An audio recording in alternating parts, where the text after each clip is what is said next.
Welcome to the League of Extraordinary Storytellers, the podcast that takes you inside the dynamic world of themed experience design. I'm your host, Theron Skees. In each episode, I sit down with industry experts to explore how their teamwork and collaboration transform ideas into unforgettable destinations. I hope it inspires you to see the world through a brand new lens, one story at a time. Join us as we celebrate the visionaries who make the impossible possible. Hi, everyone, and welcome to episode 11 of the League of Extraordinary Storytellers. So glad that you're back. Actually, it's been a blast this first season. We've had 10 episodes.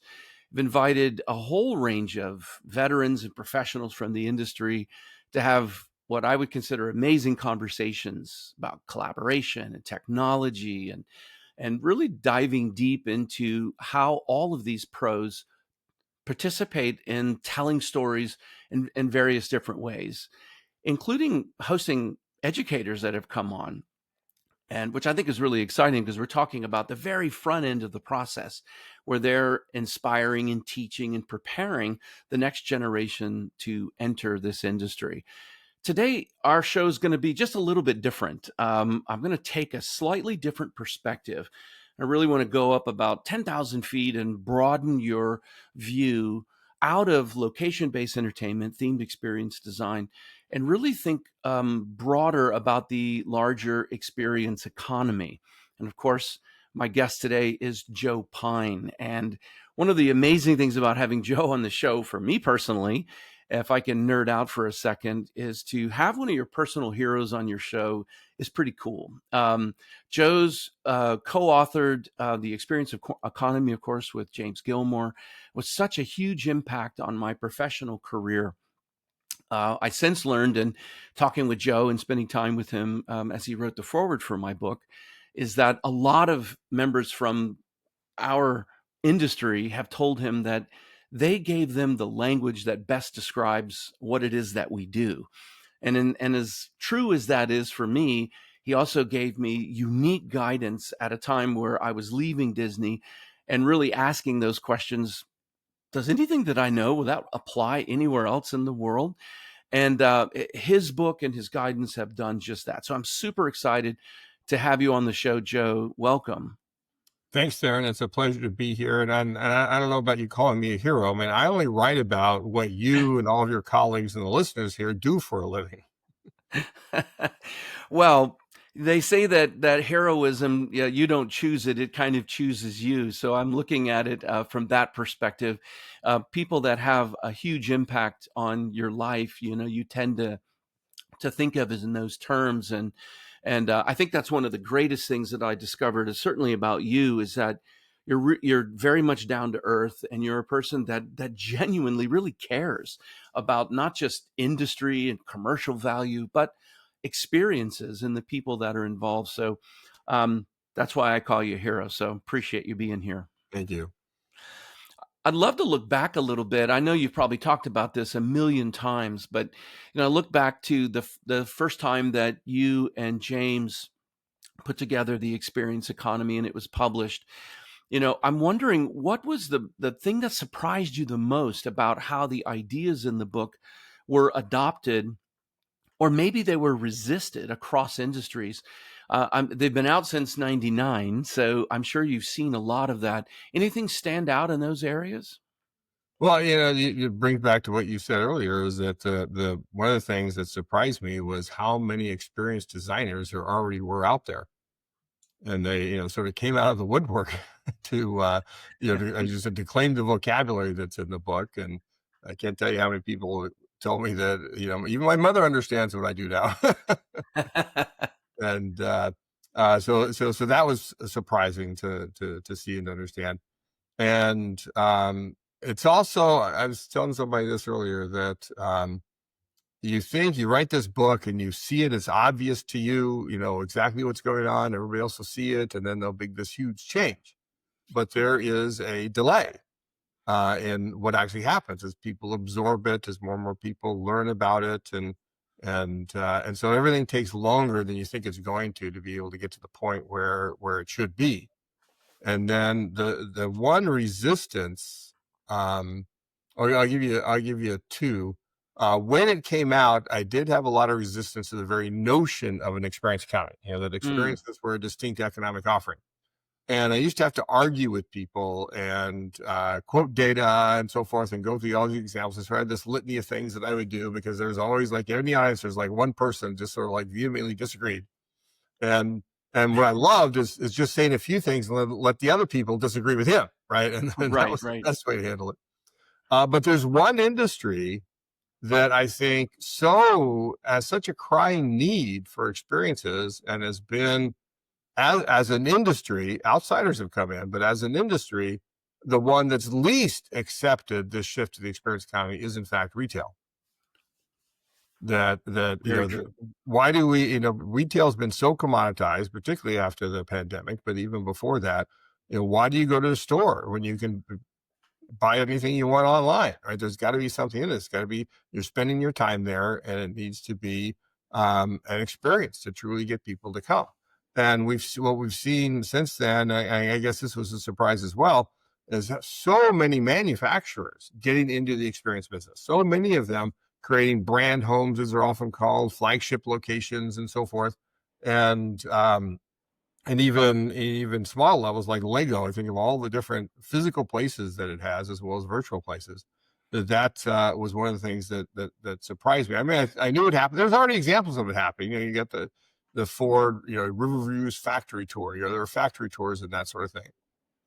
Today, I joke sometimes that at some point in the future, services will be so commoditized and placed with a few people that will go into contact centers and have a tour, because it's like, what do these people do? That's great. It's really interesting to think about how broad this can apply. I wonder if people from my industry or tangential industries to themed experience design, it seems like the concepts in your book were very readily adaptable by me. They were understood. It felt like a shorthand, and you've explained it. It put language, vocabulary to what we do, and as I began to think about, okay, well, certainly applies to my industry, but at the time that I devoured this content, I was at a point where I really needed to understand how can I apply what I know broader, and terms and thoughts and principles like value evolution, economic differentiation, transformational potential, integration with technology. These were things that I realized that I was being paid to do at Disney at a very high level already. And so thinking about applying those and all the other principles in the book to these other industries and helping them to understand how to stage experiences, that's been a real journey for me. Have you seen this also take place with others from the industry? Or I'm just interested to see how has the supporters come along, and what have you really seen that it's made a huge difference in? Well, yeah, there are experience designers that are now in so many different industries. I remember, sort of very adjacent industries. I remember one time speaking at Cornell University, their hospitality program, part of this Ezra Cornell weekend, where the students take over the hotels and things like that. And I was talking to the dean, who I think it was the previous dean, had changed it from the hotel school to the hospitality school, or he was doing it from the hotel school to the hospitality school. I said, well, that makes perfect sense, because I see so many people not in hotels. They're in retail, they're in cruises, they're in all these other, very adjacent industries, but still not hotel specific. And I recommended to him then, well, you just skip that. Just call it the hotel for experiences. That's what we're going, or excuse me, the school for experiences, because that's where we're going. And now there are many degrees around the world, in the U.S. and elsewhere, specifically on experience design, experience staging, on the experience economy, which again is a very gratifying thing. And then there are things that are much more far afield. I used to often would. Somebody would ask a question like, well, where doesn't this apply? And I'd name some industry, like electricity generation. And invariably, some of the audience would go, "Oh, well, actually, I know one example." And every time I said it, there was one example somebody could point to in that industry that, even if it wasn't like a full bore experience, it was experiential. It was going beyond what they had to do for the functional purposes of the industry. In fact, reminds me, and you can delete this anecdote if you want, but early on in probably the late 90s or early 2000s, I did a lot of executive education at Penn State University for companies that were brought in. And I remember one session there was, again, that was early on, so there were people that were disagreeing, right? And so I happened to meet this guy before we started, and so I decided to handle it probably after my usual ones. I handled it this way. I went up to him. He was a some sort of executive in one of the automakers. I think it was GM. And I asked him, I said, tell me this, how much money did you spend, let's say 15, 20 years ago, on how the car door sounds when it closes? And he just, looked up and made a zero sign, right? I said, how much money do you spend today? He said, we spend millions of dollars on every model on how the car door sounds when it closes, right? Wow. No functional purpose whatsoever, just for that experience, right? That sensory experience of one of the five senses. Wow. That's really cool to think about that when you think about the life cycle of design of a product. And you could fill in the blank for what that product is. And it is really amazing to think about. Some products offer more of a human experience than others. Your toaster, your coffee maker, those are kind of transactional in a way, right? You drop in untoasted bread and you expect toasted bread out the other side.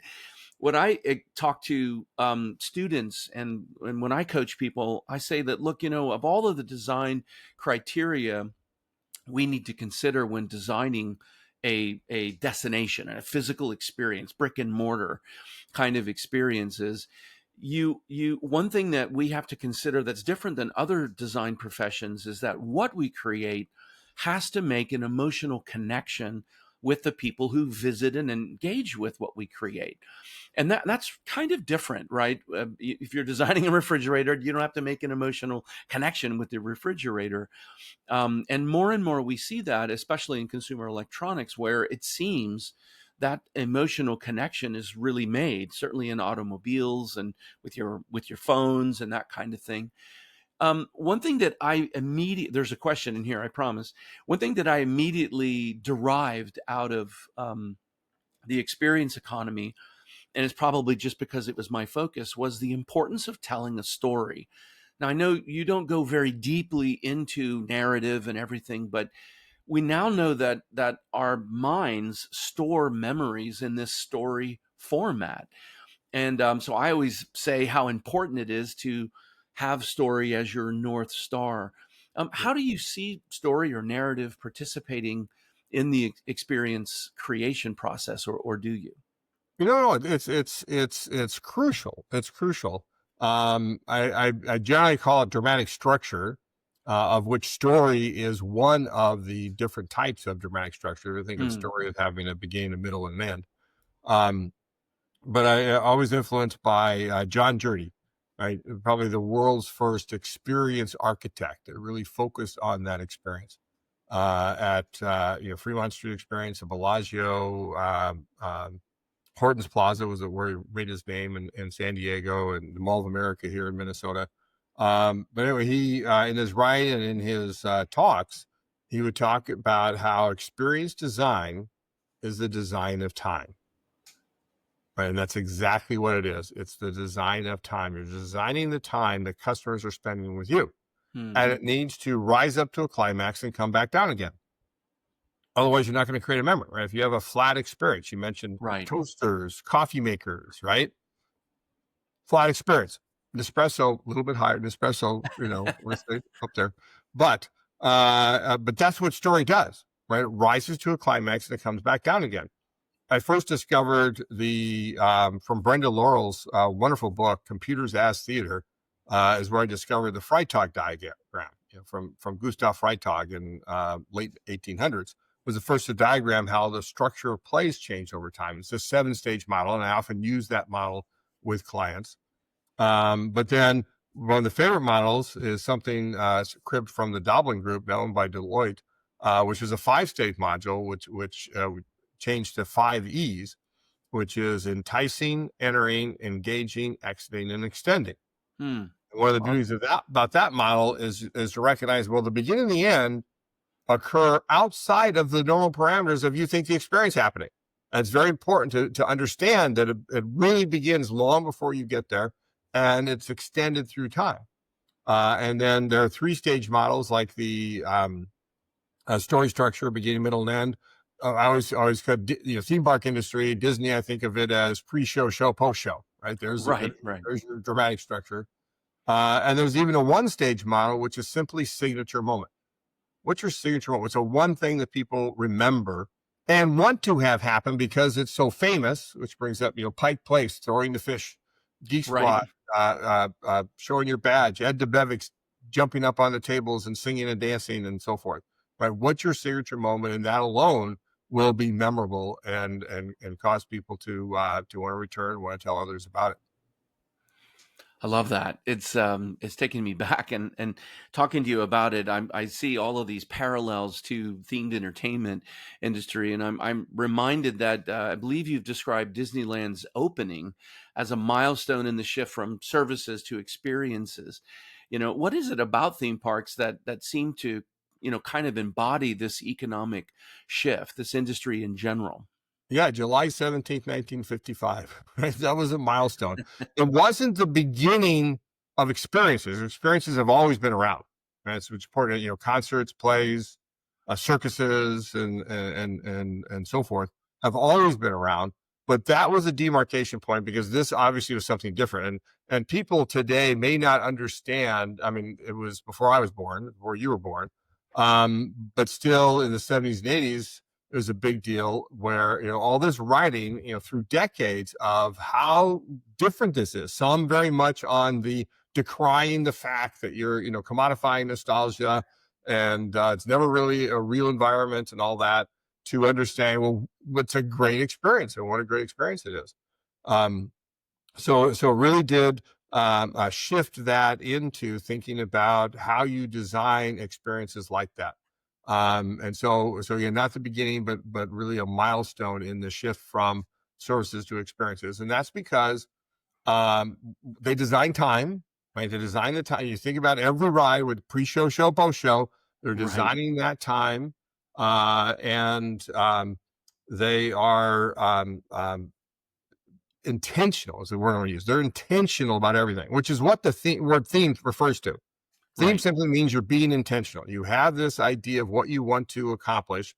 You state what that theme is, and then you intentionally design everything about it. I often say that Disney World is so designed, so intentionally managed that every blade of grass, right, has its purpose and has been individually cut. Not really true, but that's how far they go about it, and that's what every industry needs to understand, that in your interactions with your customers, you need to design that time.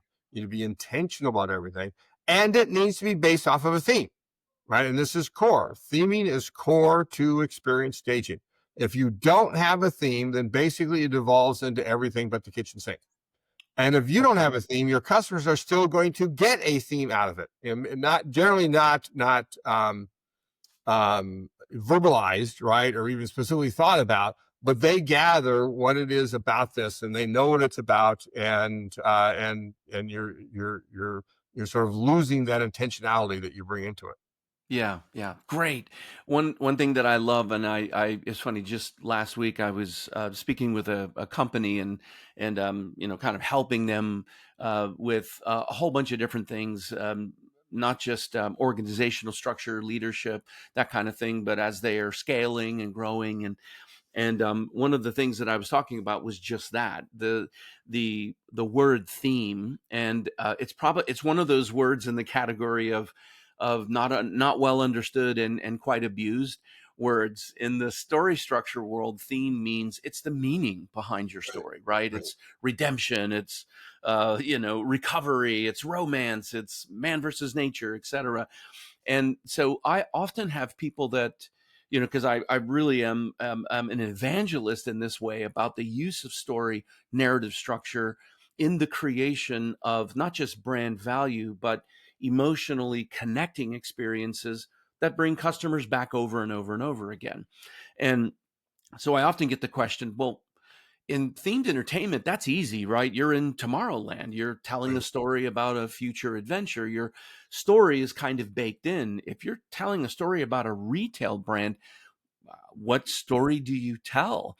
And I usually say my process is deriving a story from the core meaning of their brand, right? Borrowing from a little Simon Sinek, the why of their Yep. brand. Once you know that DNA of what drives them as a brand, it seems to me that it becomes very easy to tell stories that are very meaningful about their brand. How would you see that? How do you explain, driving that kind of narrative structure in a marketplace that's not known for story? Well, it's important to understand that a theme is a two-edged sword. It allows you to decide what's in and allows you to decide what's out. Right. And again, if you don't have that mechanism, you can't make decisions from any sound viewpoint, any sound standing position. You've got to be able to understand what you're trying to do. Francis Ford Coppola, the director, is famous for having one word themes for his movies, or every movie has one word. And he says, and when it comes time to make a decision, like in the was it the Road to Perdition with Tom Hanks? You Yeah. know what kind of trench coat does he wear? Well, I forget the exact his one word theme for it. It might have been redemption, but it decided it had to be transparent, right? That you understand what's going on and how he's been exposed and everything.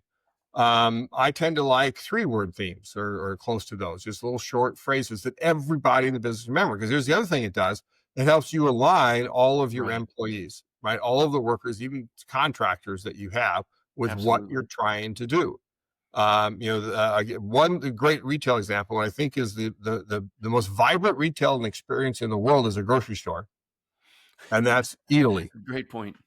Italy. I mean, it's just amazing. And its theme is Journey Through Culinary Italy, right? Four words, but if we Yeah. don't count the through, we got three words, right? Journey Through Culinary Italy. It allows them to understand about it's a journey. It's why it's not in straight lines. It's why things bifurcate and so forth. It's why you encounter things, a cafe here, a restaurant there, you do more shopping, another restaurant, and so forth. Why you have the descriptions of where things are from, the terroir that they have, and it allows you to make decisions. So every company needs to do that. Even it brings to mind. I was talking to my wife the other day. We used to live in Boston a long time ago, and the subject of Filene's Basement came up because she was talking about some retailer where everything was messy. It was all messy. I said, "Well, that's never good." I said, "Unless you're Filene's Basement." Right? Because they intentionally mess stuff up. I Oh, mean, wow. I'm serious, right? They would have straight things. They intentionally mess it up because it makes you think you're getting a better deal because they're not spending time straightening out the merchandise, so they're lowering their costs, and to bare bones, you're getting a better deal, even though they spend their time messing up the merchandise. That's awesome. What a perspective. It's made, they're not spending their time steaming, everything flat. That's great. It immediately delivers this lived in kind of look.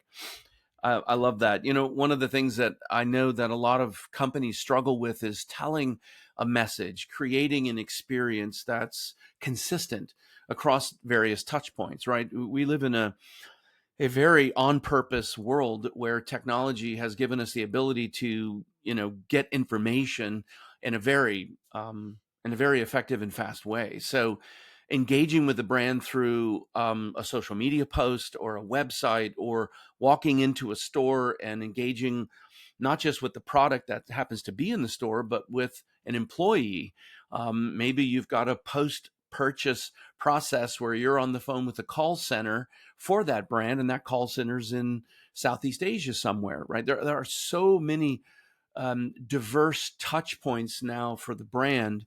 And one of the things that I practice and preach a lot is that it's that narrative piece that brings consistency across all those touch points. So you're telling basically the same brand story but you're adapting the experience design for each one of those pieces to fit how it should be within that particular touch point. Any reflection on that thinking? Yeah, a couple of things. One is you sort of identify a difference between a narrative and a story, right? That a story is one continuous line up to that climax and back down again. Whereas a narrative has many entry points, many exit points. It doesn't give you everything that's going on. You think about any of the cinematic universes, like Star Wars and Marvel and Right. Lord of the Rings and so forth. And so and that's where you get transmedia storytelling, where some of the things are in you got comics. The Matrix was great at this. You've got the movies and you got the comics and you got these animated shorts that come out, and then you do all these other things. And allows people to sort of enter a universe, right? Which is terrific. Now I'm forgetting what the other thing I was going to say. So let me hold on for a sec. Sure, no problem. It was a narrative story. So give me the core question. I was talking about applying story consistently across multiple different touch points, Right. Okay. and how to Got it. keep that consistent. So the second thing is that is what we call in the Experience County, Chapter 7, if I remember correctly, is matching theater. We're talking about 4 different types of theater, just real briefly. Improv theater, platform theater, matching theater, and street theater. And matching theater is the province of film and TV, where things are filmed at different times and then stitched together, editing, right? That the real experience happens in the edit, or the real design of the experience happens in the editing. And that's what you have to do when you have different touch points with customers, different channels, as they tend to call it. I hate that word. But when we have some people live, you have some people over the phone, you get emails from them, you get text, you've got an app, right? All these different things, they all have to match together. You have to fit within that theme. They have to. The left hand has to know what the right hand is doing, and that enables you to create one cohesive experience. Now, even though people may be doing this different times, ideally you're still taking that experience, you're rising up to a climax. And I think the thing of it as every time you touch an actual human being, right, you got to consider that a climax of the experience, right? Whether Right. again it's physical, virtual, or over the phone, because that is a significant thing, human to human contact. And then you can go back down again and continue this narrative with different things and rise up again when you have that level of contact. But everything needs to match is the key. Oh, that's awesome. I love that. I wonder if we could switch this up a little bit. There's so many members of my audience are themed entertainment professionals, and I always try to bring as much value as possible to them through these conversations. And I wonder, I think you can talk interestingly to this. One of the core tenets of the experience economy is that you say that goods and services really are no longer enough and that customers really want time well spent. We've talked a little bit about that. Is there any way that you can see for themed entertainment professionals to use this idea to measure the success of what they create? I'd love to, if I could, take this book and put it in everybody's hands so that they can get a broader view of the world in which they work in. Yeah, then there's a lot that we've done in extending ideas around that. Time well spent wasn't in the first 2 editions of the book, but it was in the forward to the preview to the last one. And basically, right, if your job is to design the time, well, then it's design that time to be time well spent, right? Services, commodities, goods are all time well saved, right? You're doing something for me better than I could do it myself. I could do it myself, right? But I might have to learn a lot to be able to do it. You do it for me, so. And what people want, in fact, is goods and services to be commoditized, to be bought at the lowest possible price and the greatest possible convenience in order to spend their hard-earned money and their hard-earned time on the experience that they value, right? And that is time well spent. And I think of it as the number one measure that you need to have in your business, even though it's difficult to measure. The simple metric is Walt Disney again. When he created Disneyland, right, they say that basically how he'd measure how well it was going is at the end of the day, when all of the guests were leaving the park, he would walk from the front gates into the park through Main Street. And he'd measure, very simple, smiles. How many smiles are on people's faces? How big were those smiles? What were they talking about and so forth? He was measuring that they had time well spent. Today, we can be much more sophisticated. We can use sentiment analysis. We can use photos and images and video to be able to see if actually, and with AI, be able to tell whether people are smiling and so forth. So you need to be able to do that, but it can be idiosyncratic for every personal one. I work a lot with a partner with Dave Norton in Stone Metal. He's developed a way of figuring out for each individual company what's the best way to measure time well spent, and then correlate back to how you're doing to make that Awesome. time well spent happen. We also have a couple of, in the preview to the 2020 re-release of the book. Again, it's put in there a formula that basically says that the money you make, right, that you can charge, is based on the value you create, which is based on the core functionality you provide, plus the net value of time. Right. So, and below time well saved is actually time wasted. The companies waste people time all the time, particularly on contact centers and that, where they try to do everything to get you to hang up before you ever actually talk to a real live human being. The climax of the experience, not the thing you avoid. And look at Zappos for how well they do with that, for example.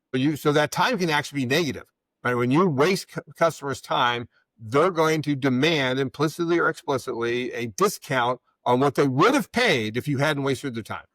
And if you provide time well saved, then you're getting paid for that functionality. But if you add on top of that time well spent, now you're getting paid for the value that you are creating, and it's a premium price. Yeah. Another formula that's not in the book that I love talking about is the money value of time.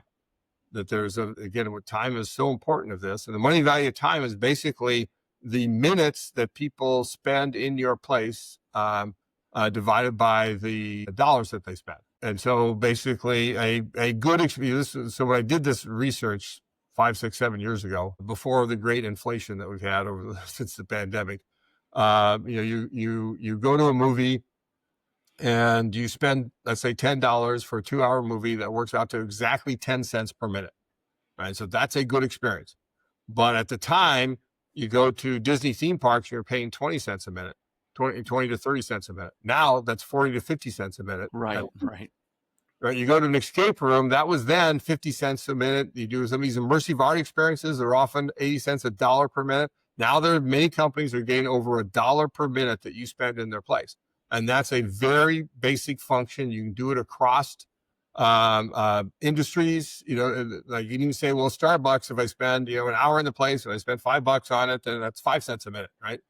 So you could do it, based off of every different thing. I worked with one company where there's a great experience stager, a themed experience stager. They had maybe 30, 35, 40 locations around the world, and they gave me the data.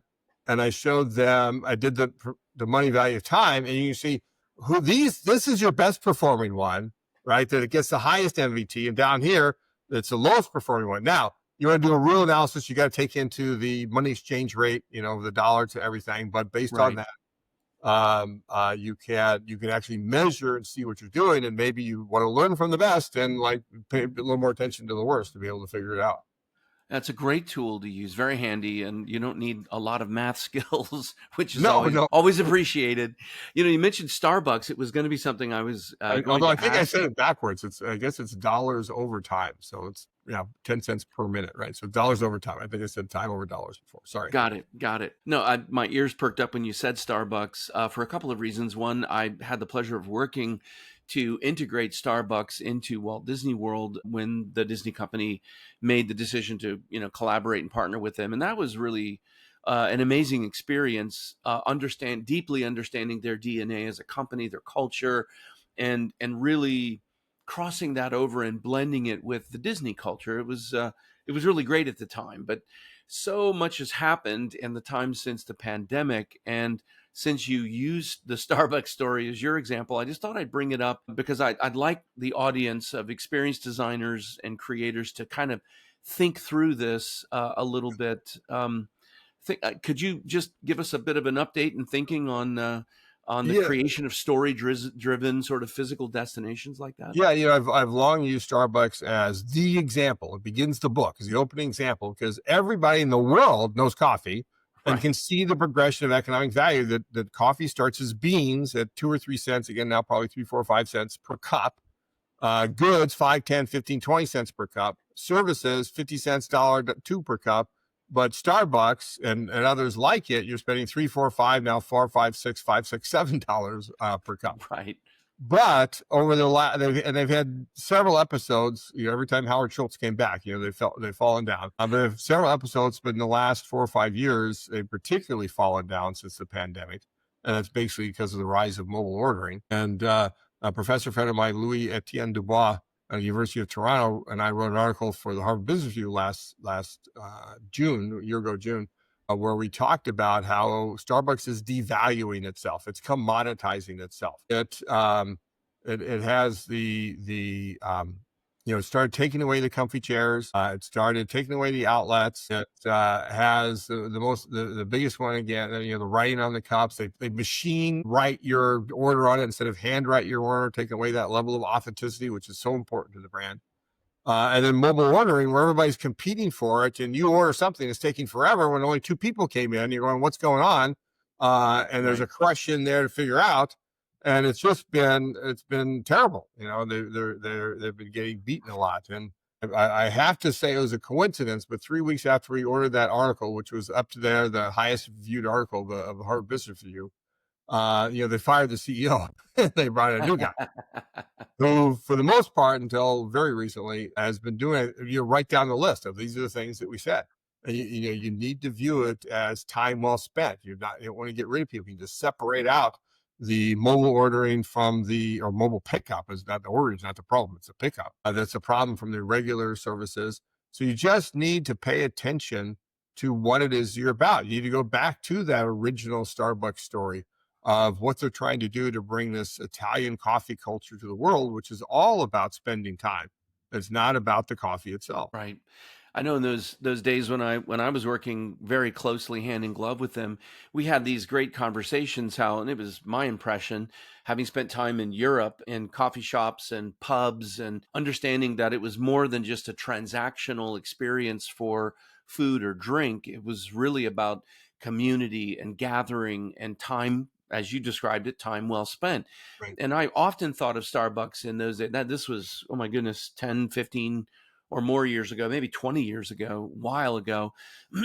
And I always thought of Starbucks as the American version of the pub, because people gathered there. You The had, third place. yeah, very close to my house is University of Central Florida, and there's a Starbucks there, and it's always filled with students working together, talking, and it's a real shame to see that a lot of that brand value has kind of evaporated over time in favor of that transactional perspective. Right. Yeah, absolutely. That's what's gone on. And they need to capture that back. They need to be authentic to the original version of what Starbucks is all about. Yeah, definitely. One of my other questions, and I think it taps in well with this, is when you start thinking about the designers, the creators, the builders, crafters, people who are making these spaces, how can they ensure that what they create is differentiated and not just another commoditized sort of service with decor? And there's so many of these locations now. I think of Macy's that's sort of fallen. If you think of all of these different brands that have been around forever that We have a are, department store that hasn't. yeah, I know, I know. Order Uh, list. It's such a study, but I want to. It'd be great to be able to point out some of these things for either those pros that are in the business now or those that are learning and coming up.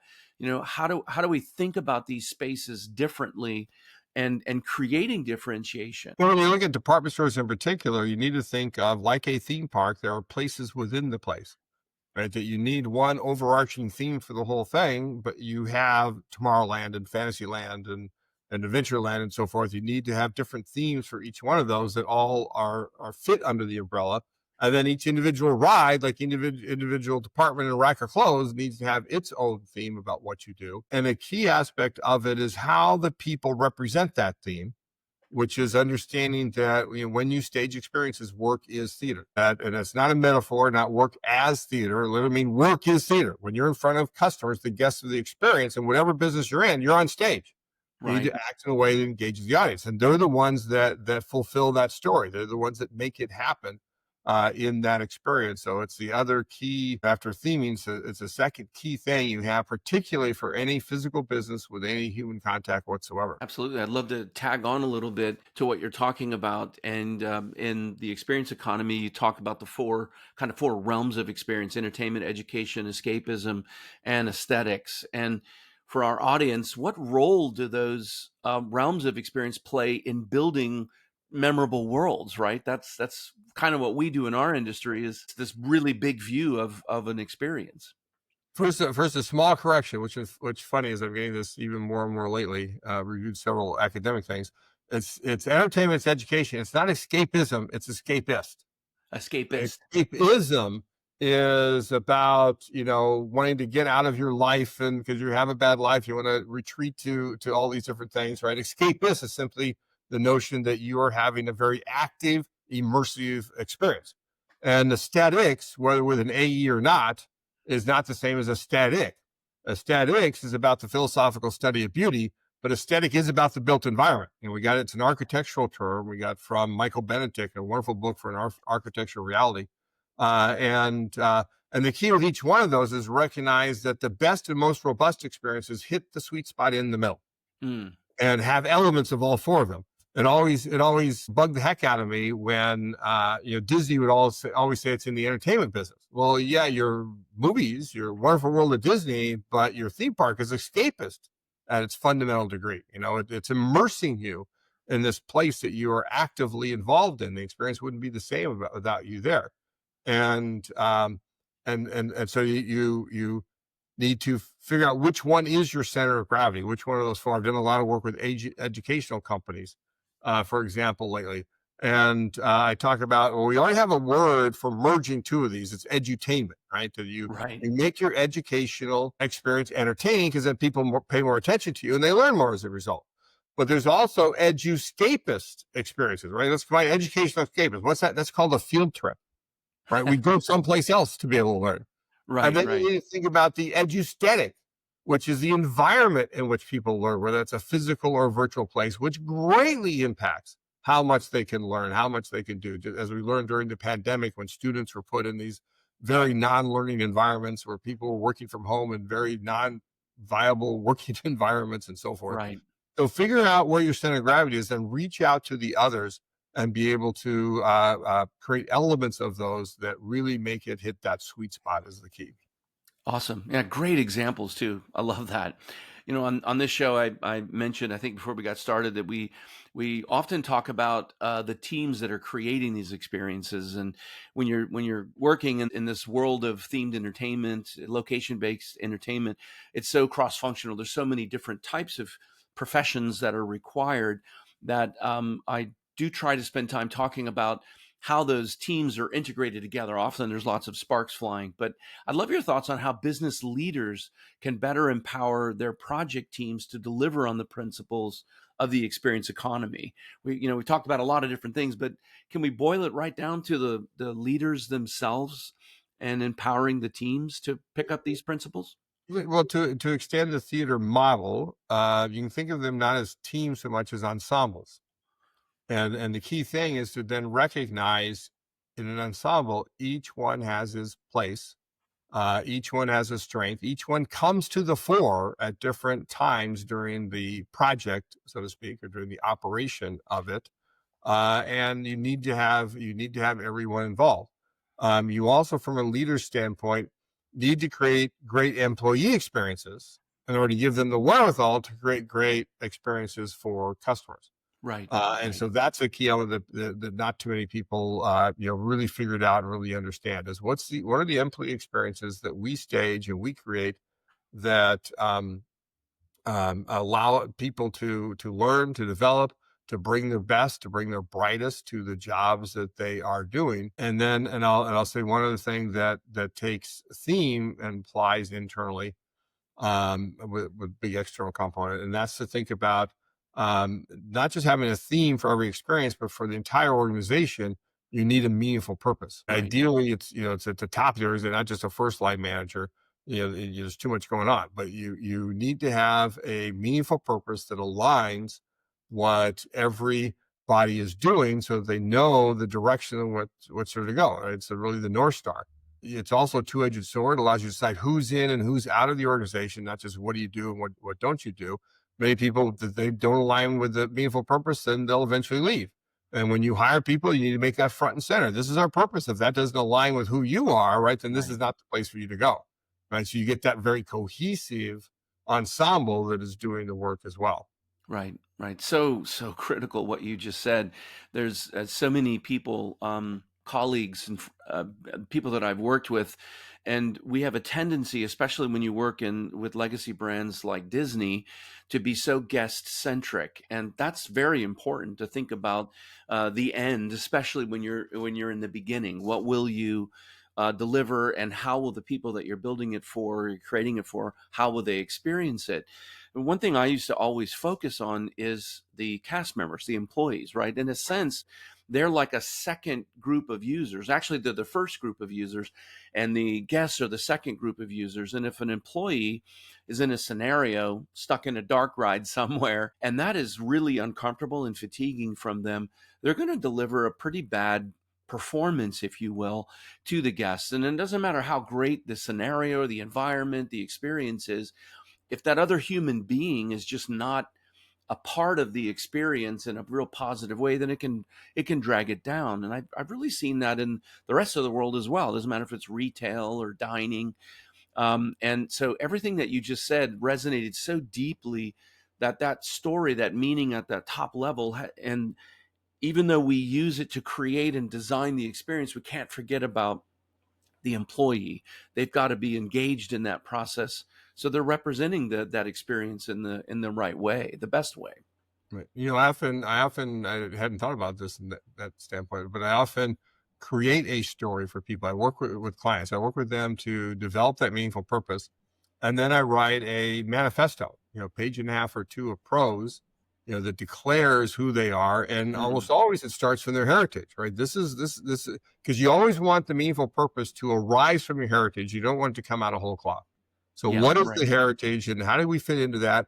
And change the narrative, the exact term I use, right? Change the narrative we need to about how you reinterpret things in the past to be able to make this meaningful purpose come alive today.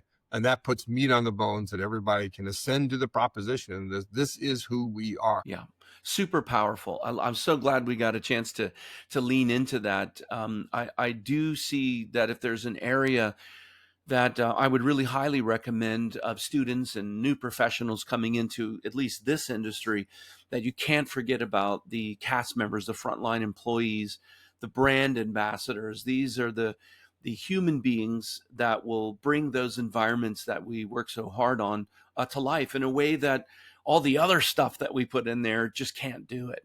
Just can't do it. Well, I'd love to shift a little bit to looking ahead in the future of business and the experience economy a little bit. I know our time's running up, so I can't believe that. You said that the experience economy expands beyond just consumer facing industry and into B2B, business to business environments. What could this mean for the future of themed entertainment, for example? Do you have a perspective on that? Well, and again, I would call it themed experiences, as I wrote in the forward to your book, versus themed entertainment, right? Still a Yeah. need, but it's not just entertainment, it's themed experiences. And those apply to B2B environments as well. It can apply from just a simple business meeting and as well as theater techniques and so forth. I'm reminded of many years ago, Coca-Cola in its retail facing industry. So these were people who sold to retailers and restaurants, and hotels and so forth, to have a Coca-Cola in their fountain, right? It's the fountain group is what they call it. Now I remember. And they created a special briefcase where when a customer would sign a deal, right, to celebrate the deal, they'd open up the briefcase, with all the theater of this, with the clicking in the glass, and opening it up. Inside that briefcase was a cold compartment with one can of Coke and two glasses. And you would bring out the Coke, you'd open it up with all the for it, and you'd have a toast, right? What a signature moment, right? So you can apply it to that in B2B. Increasingly, you have business to business experience centers, they're often called, or innovation centers or others, where you're bringing clients to your place to show off your stuff. And it's often can be used for helping, get better ideas to how to innovate and so forth. What are you looking for in that? But they've designed that as an experience, and it's incredibly how themed they are in what they're doing. And because as I always say, the experience is the marketing. The best way to generate demand for any product, whether it's commodity, goods, service, or another experience, whether it's consumer, whether it's B2B, is with an experience so engaging that consumers or customers, can't help but spend their time with you, Right. give you their attention, and then buy your product as a result. And I can give you scores of examples in B2B environments where that's going on. So what it means is that there's a whole other outlet for themed experience designers, that it's not just about themed experiences, it's about retail and restaurants and so forth. And it's not just about consumer, it's about B2B as well. Right. That's fantastic. It helps me when I think about some of the projects I was able to be involved with Disney, and one of them was Disney Springs, where one of the major challenges that we had was, how do we create a place that is uniquely Disney themed in story and feeling, so, but not overtly, right? You couldn't be too overt with the Disney brand, the Disney theme, if you will, because then you would make it very difficult for all of the other tenants that were there to have their brand live. So that was a huge challenge for our team, and I'm actually really proud with the results, because it feels like a well-balanced environment where it's uniquely Disney, but also very accepting and supporting of all of the other brands that sit sort of within that envelope of experience design of that space. You remind me of the Forum Shops in Las Vegas, which was one of those places that people said, this will never work. People don't come to Vegas. I mean, again, it's hard to remember how long ago this was for those who know Vegas today, but people don't shop in Vegas. This is going to fail and everything. But it's wonderfully themed experience around, ancient Roman via. I always remember, it was designed by John Jurdy also, I believe. I could be wrong on that one. And then one of the most telling touches was, you walk from a store out into the middle of the aisle, and you had this little dip in it. And I remember the first time I counted, I felt, well, what is this dip? And it runs all the way up and down. It's where in the ancient Roman via they would throw out their trash and their water, and it would go in this and go down to the Adriatic Sea. Right? And they had that in there for no functional purpose whatsoever, just to let you know we thought about it. Right. But and so they controlled the entire experience in the Forum Shops. The tenant controlled the entire experience inside your store, right, with your branding. But what was one of the beautiful things about it? But in between, we had joint branding, right? That you would, the facade that you would put around your store would always have some element of Rome in it. That they jointly created to make that match and have that sort of little liminal space that's neither this nor that, but is it somewhere in between. Right. That's awesome. I'm going to be a little cheeky for 2 seconds here. When we were working on Disney Springs, I think it was the Forum Shops at that moment in time that was the highest revenue generating per square foot retail in the continental US. And the team was really proud. Don't know where it exists now, that Disney Springs, when it opened, toppled them and became the highest retail profit per square foot. Congratulations on that there. That's terrific. Well, I don't know where it sits now, but the team took a lot of pride in that at the moment, for sure. We couldn't really get through a conversation, I don't think, without at least touching on the advent of so many new technologies that are really advancing super rapidly. And you can kind of fill in the blank: AI, right? GPT, VR, AR, all these different things. And I always ask my guests, because they have so many great perspectives that I think the audience would enjoy. How do you see them enabling or maybe distracting from creating true experiential value? Well, I actually wrote a book on that. You can see it. It's right there, that one there. I love it. That's the best book sell ever. Infinite possibility of creating customer value in the digital frontier. And I talked about all those possibilities of being able to fuse the real and the virtual. And I said in the future, right, some of the best experiences will fuse the real and the virtual. But I also said, I had a chapter on reality, in which I said, but always remember, reality will always and forever provide the richest of experiences. And Mm, there's always a yeah. balance that you need to do. There's always a pendulum that's going back and forth. There's always there's always the fact that every trend sows the seeds for its counter trend. As we become more and more technological, we're going to want more of those non-technological experiences of the, being off the grid and so forth. But there's no doubt that they can provide just amazing experiences that aren't possible in other ways. And that's what I called, used reality. I paired it with virtuality. That's what virtuality is for. Things that are impossible in reality, right? That's Right. what to do there. And when you fuse them, it's to take that reality and make it better, but and in a way that's more engaging, that's more time well spent, and so forth. It's just important not to recognize where, again, I think the best are those that fuse, that take that experiences that have elements of virtuality, but play themselves out in the real world in some way. And I think those are going to be the best. And you see that in so many experiences. Probably the most famous is Pokemon Go. Played out in the real world, incredibly engaged hundreds of millions of people, I think, Right. Right. and what he's doing. And just a beautiful, beautiful experience. And that's what I think is fantastic about that as an example is it's a fairly simple Yeah, experience. It's not super complex, and but you just had so many people that immediately gravitated to that. At Disney, the thing that was sort of hammered into me personally and members of my generation of Imagineers was that technology should never be the story unless right. you're in Tomorrowland or something like that. It should be a part of telling the story and creating that experience. And I suppose that's really stuck with me. And I use that filter when considering what technologies to use to enable experiences or to create experiences that couldn't be done before until this technology, happened to be available. One thing we can't talk about the future unless we're talking about your future project and what you're working on right now. And so I'd love to lean into the idea of the transformation economy, where people are really not just seeking experiences, but personal change. So can you talk a little bit about that? I know you are on a lot of different platforms, and I know my audience would really love that, how this idea of transformation should really interplay with themed experiences.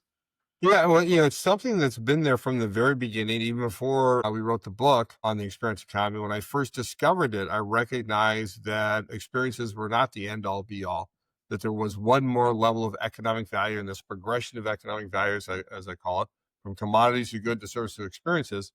And the fifth and final stage, the final level of it is when you use experiences as the raw material to guide people to change and to help Mm, them achieve their aspiration. And that's what a transformation is.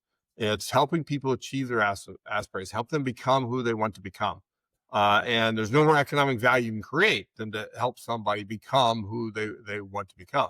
And again, it's all predicated off of experiences. So they're really transformative experiences that you take and be able to put them into a full transformation that allows them to change, to achieve their aspirations and sustain that through time. You can think about, fitness centers. Why do people go to fitness centers and endure all that work, sweat, and pain? Because they think the gain will be worth it. They want to become more fit. That's their aspiration. You help them go from flabby to fit, generically. Why do people go to psychiatrists and spend several $100s an hour and be asked, well, what do you think? Do they think they'll be better in some way? So coaching, you think about coaches, the rise of coaching over the last 2 decades has been phenomenal, as everybody has a coach for something, and often 4 or 5 coaches for different things. Because transformation is hard, it's hard to do it on your own. You're looking for help in that, and that's what companies, our customers, excuse me, are increasingly able to do. And again, and that applies probably even more so than B2B.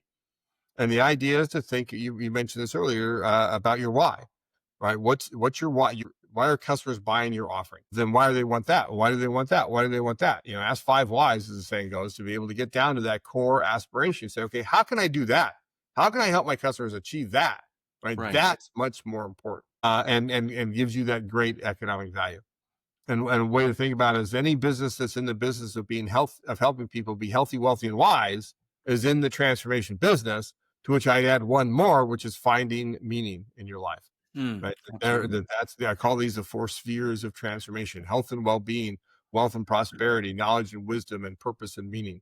And if you think about how your offering can fit into that, and then you can shift up this progression of economic value to get into the transformation business, and again, create the greatest economic value possible. Fantastic. Thanks for going into that. It's so many parallels, and it really resonates, certainly with me, and I know it will with our audience as well. One last question I always ask everybody, because I know we have all the guests of the show. We have so many individuals who are moving into this industry of creating experiences, and I just wonder, what kind of advice you would have for that next generation, right? That young professional that's entering themed experience design, and how would you recommend to them to think about the job that they're going to be doing in light of the experience economy, and how those tools that we've talked about today can help them prepare for those changing desires that the customer has? We're always kind of chasing that. What advice would you have that might Well, help them? I'll give you some sort of rocket fire advice, right? One, don't think of it as the entertainment industry; it's the experience industry, right? There's all those possibilities out there. Two is use the technology that's available and become very good at it. You can think about hand animation to Pixar. What amazing difference that is. Of course, that also then leads to back people. Well, we missed the hand animation. We missed the feel for that, and so you again you have those trends go back and forth. But use AI in particular for what it's great for. Don't think of it as threatening what you do, but enhancing what you do. It really should be called IA, not AI. Intelligent augmentation is what I think it's Oh, that's really all great. about. Love that. I have no worries whatsoever about whatever they're working on today yielding anything close to artificial, uh, what's the term? Advanced. Generative AI. Right. Yeah. It's advanced. Anyway, where they can actually think. Right. Sorry, it's an algorithm. All it is predicting things, Right. and at a very low level to come together. And it's amazing and it's marvelous. The other thing I would say is think also in terms of customization. So, which is sort of the DNA of this progression of economic value. My first book was called Mass Customization, and it led to everything else. And it is still ignored in the themed experience industry, that they still design so much for mass audiences. And AI can help with this. Other technologies can help with this. There's a rise of experience platforms that can help with that. And then what we just talked about with transformations, right? Think about how you design transformative experiences, not just memorable experiences. And it takes it to a whole another level and opens up whole new possibilities to think about and to be able to be in the business in. Fantastic. No, I love that. Joe, how talk a little bit about when your book is coming out, and if anybody wants to find you. Of course, you'd probably have to hide under a rock if you don't know who Joe Pine is. But talk, if you wouldn't mind, just share the audience some of those things. Yeah, so the full name is The Transformation Economy, Guiding Customers to Achieve Their Aspirations. It'll be out February 3rd. You can pre-order it now on Amazon or wherever else you want to get books. That's always appreciated. I actually have written the book on Substack, right? Transformations with an S, transformationsbook.com. And so you can actually get about 120% of the book online already. I say 120% because we had to delete a lot, that not everything made it. So it's actually Right. more than what you'll end up with in the book So on there.